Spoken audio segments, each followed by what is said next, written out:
شروع اللہ کا نام لے کر جو بڑا مہربان نہایت رحم والا ہے۔ سچ مچ ہونے والی، وہ سچ مچ ہونے والی کیا ہے؟ اور تم کو کیا معلوم ہے کہ وہ سچ مچ ہونے والی کیا ہے؟ وہی کھڑکھڑانے والی جس کو سمود اور عاد دونوں نے جھٹلایا۔ سو سمود تو زبردست زلزلے سے ہلاک کر دیے گئے، رہے عاد تو ان کو نہایت زوردار آندھی سے تباہ کر دیا گیا۔ اللہ نے اس کو 7 رات اور 8 دن ان پر چلائے رکھا۔ تو اے مخاطب، تو ان لوگوں کو اس میں اس طرح گرے ہوئے دیکھتا جیسے کھجوروں کے کھوکھلے تنے، پھر کیا تو ان میں سے کسی کو بھی باقی دیکھتا ہے؟ اور فرعون اور جو لوگ اس سے پہلے تھے اور وہ جو الٹی ہوئی بستیوں والے تھے، سب گناہ کے کام کرتے تھے، سو انہوں نے اپنے پروردگار کے پیغمبر کی نافرمانی کی تو اللہ نے بھی ان کو بڑا سخت پکڑا۔ جب پانی طغیانی پر آیا تو ہم نے تم لوگوں کو کشتی میں سوار کر لیا تاکہ اس کو تمہارے لیے یادگار بنائیں اور یاد رکھنے والے کان اسے یاد رکھیں۔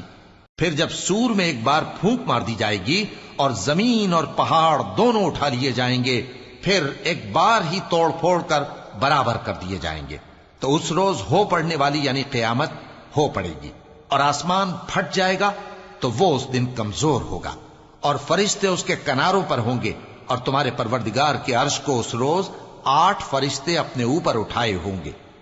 اس روز تم لوگ سب پیش کیے جاؤ گے اس طرح کہ تمہاری کوئی پوشیدہ بات چھپی نہ رہے گی۔ اب جس کا اعمال نامہ اس کے داہنے ہاتھ میں دیا جائے گا، وہ دوسروں سے کہے گا کہ لیجئے میرا نامہ اعمال پڑھیے، مجھے یقین تھا کہ مجھ کو میرا حساب کتاب ضرور ملے گا۔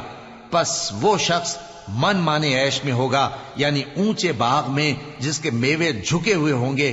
ان سے کہا جائے گا کہ جو اعمال تم ایام گزشتہ میں آگے بھیج چکے ہو، ان کے عوض مزے سے کھاؤ اور پیو۔ اور جس کا نامہ اعمال اس کے بائیں ہاتھ میں دیا جائے گا تو وہ کہے گا، اے کاش مجھ کو میرا اعمال نامہ نہ دیا جاتا اور مجھے معلوم نہ ہوتا کہ میرا حساب کیا ہے۔ اے کاش موت میرا کام تمام کر چکی ہوتی، آج میرا مال میرے کچھ بھی کام نہ آیا، مجھ سے میرا اقتدار جاتا رہا۔ حکم ہوگا کہ اسے پکڑ لو، اب اسے طوق پہنا دو، پھر دوزخ کی آگ میں اسے جھونک دو، پھر زنجیر سے جس کی لمبائی 70 گز ہے جکڑ دو۔ یہ نہ تو اللہ عظمت والے پر ایمان لاتا تھا اور نہ فقیر کے کھانا کھلانے کی ترغیب دیتا تھا، سو آج اس کا بھی یہاں کوئی دوست نہیں اور نہ اس کے لیے کوئی کھانا ہے سوائے زخموں کے دھون کے، جس کو گناہگاروں کے سوا کوئی نہیں کھائے گا۔ سو میں ان چیزوں کی قسم کھاتا ہوں جو تم کو نظر آتی ہیں اور ان کی جو تمہیں نظر نہیں آتی، کہ یہ قرآن ایک معزز فرشتے کا پہنچایا ہوا کلام ہے، اور یہ کسی شاعر کا کلام نہیں، مگر تم لوگ بہت ہی کم ایمان لاتے ہو، اور نہ کسی کاہن کا قول ہے، لیکن تم لوگ بہت ہی کم غور و فکر کرتے ہو۔ یہ رب العالمین کا اتارا ہوا ہے۔ اور اگر یہ پیغمبر ہماری نسبت کوئی بات جھوٹ بنا لاتے تو ہم ان کا داہنا ہاتھ پکڑ لیتے، پھر ان کی رگے گردن کاٹ ڈالتے، پھر تم میں سے کوئی ہمیں اس سے روکنے والا نہ ہوتا۔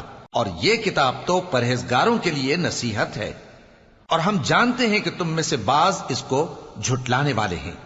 نیز یہ کافروں کے لیے موجب حسرت ہے، اور کچھ شک نہیں کہ یہ یقین کرنے کے لائق ہے۔ سو تم اپنے پروردگار عظیم کے نام کی تسبیح کرتے رہو۔